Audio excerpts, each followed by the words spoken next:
years in Cameroon, there has been a mass exodus of young talents, footballers, to the diaspora. They're going to the diaspora to seek greener pastures.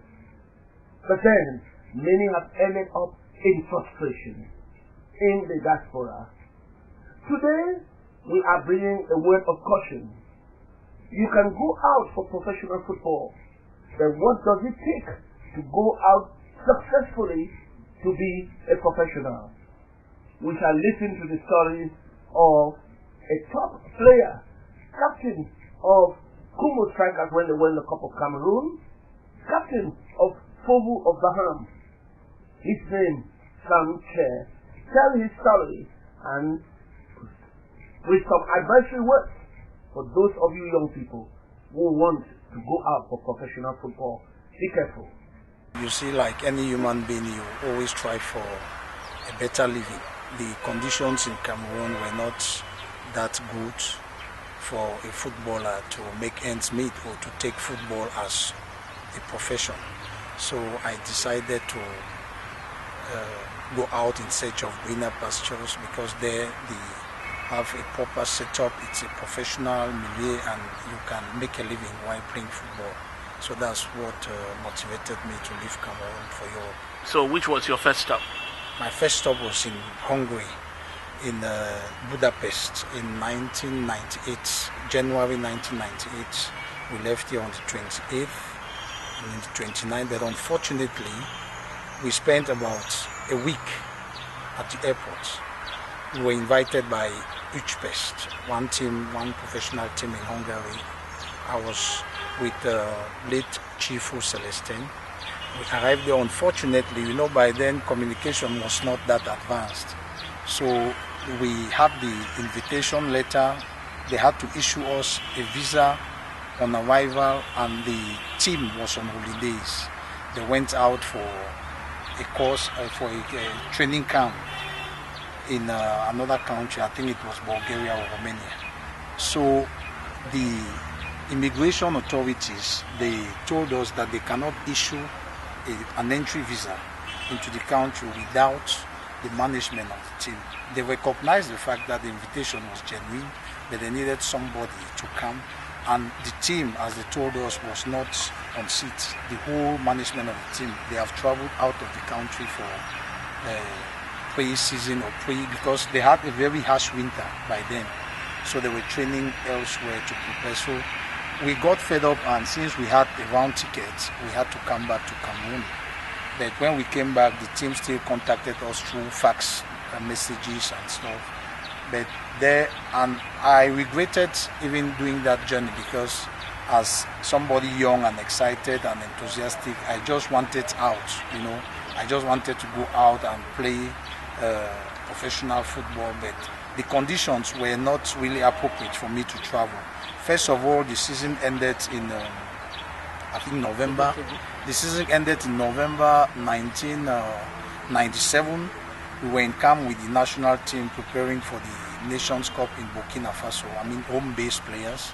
We started in Umbe and we ended up in Garoua, where Echi, Enes and Oganzi accompanied the other professionals to Burkina Faso. I left there, I spent Xmas and New Year. I was out of competition, and you know, it was like I was not prepared for the journey, sincerely. So that's one of the main issues that most Africans, they don't take into consideration when they are traveling, because you cannot be out of competition for close to a year or close to a month or two. Then you go and meet players who have been competitive all along the years, and you want to meet up with them. It can't work that way. A young man today receives an invitation. What kind of advice could you give a young man from this experience that you had? Here in Cameroon, our conditions of training are different. We train under harsh temperature, from 30 and above temperatures, depending on the town that you find yourself. At times you go to Europe during winter, where temperatures are as low as 4 to 3 degrees, and you see people like, you know, there's ice in the field, and you cannot, you have cramps on your fingers, on your toes. You cannot play in such conditions.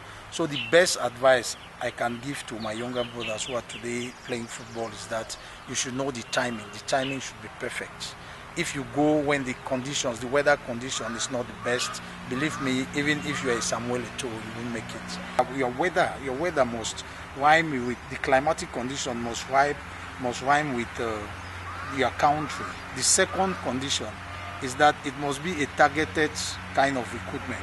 You cannot go to a club where the center forward has scored about 20 or 25 goals and your center forward. You won't succeed, because first of all, he's a national of that country. They won't consider you, who is a foreigner, for their own home boy. So it's very difficult. So your form of the day, because now scouts come and watch matches in Cameroon, they are observing players, so it depends on your form. Another condition the players should take into consideration is the language. Though the language of football is science, but if you go to a country where they don't speak either French or English, you have difficulties in integrating into the team. Though most coaches, they are multilingual, they can speak English and several other languages. But when you don't master the language of the country that you are going, that's number one handicap. You can't communicate with your teammates in the field. And you cannot play football while you're silent. You must communicate, because it's a fatal weapon you can use against the opponent. So all those things taken into consideration. If you look at the pros, when you put up all the requirements to travel, then you see that you score 70-75%, then it's time for you to travel. Then what of your second stop?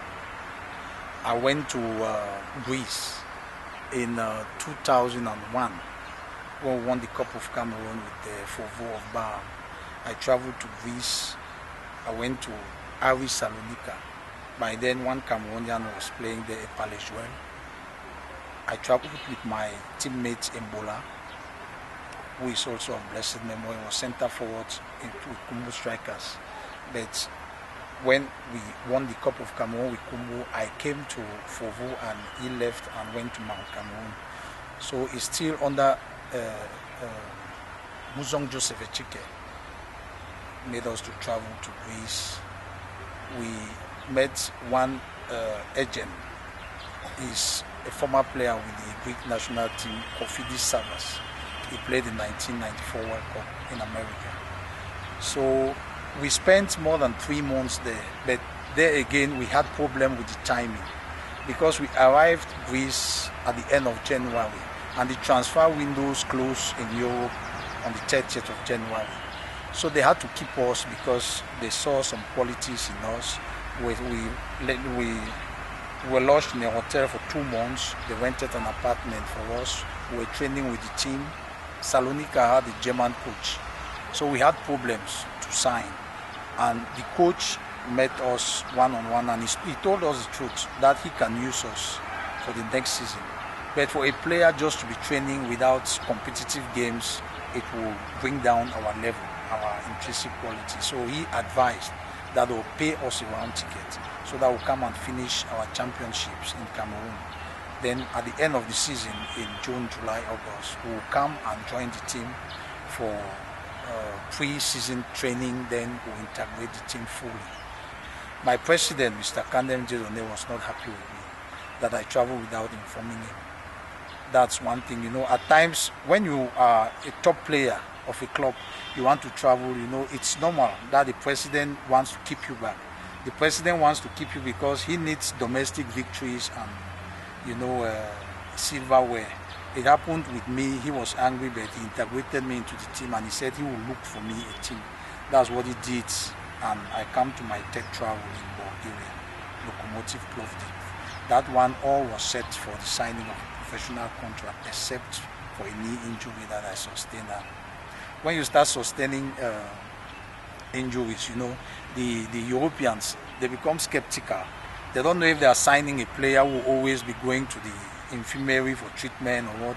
And one other thing I realized is that our age was not on my side, because I was above 30.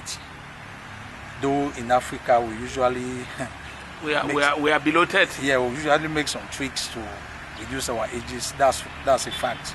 But in reality, biologically, you cannot deceive your bones. Your muscles are getting tired. You need a rest. So one other aspect I realized that makes African players not to succeed in Europe is that they usually travel when they are close to 30 or above 30.